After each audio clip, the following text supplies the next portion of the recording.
السلام علیکم ورحمۃ اللہ وبرکاتہ۔ شیخ سعدی رحمۃ اللہ تعالی علیہ فرماتے ہیں کہ ایک بہت ہی خوش اخلاق اور نیک سیرت آدمی جس نے اپنی پوری زندگی میں کسی کو بھی برا نہیں کہا بلکہ بروں کو بھی وہ بھلا کہتا، کیونکہ اپنی نیک فطرت کی وجہ سے اس کی نظر کسی کے عیبوں پر نہیں پڑتی تھی۔ جب اس آدمی کا انتقال ہو گیا تو اپنے کسی چاہنے والے کے خواب میں آیا اور اس نے پوچھا کہ حضرت بتائیے آپ کے ساتھ کیا معاملہ پیش آیا؟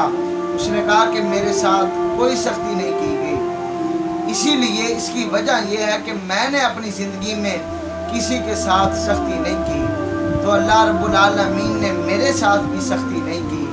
آج ہم دیکھیں ہم اپنے گریبان میں جا کے کہ ہم کیا کر رہے ہیں۔ اللہ رب العالمین ہم سب کو اپنے گریبان میں جھانکنے کی توفیق عطا فرمائے۔ جزاک اللہ خیرہ۔ جن دوستوں نے ابھی تک میرے چینل کو نوری اسلامک میڈیا کو سبسکرائب نہیں فرمایا وہ سبسکرائب فرما دے تاکہ ہر آنے والی نئی ویڈیو آپ تک پہنچتی رہے۔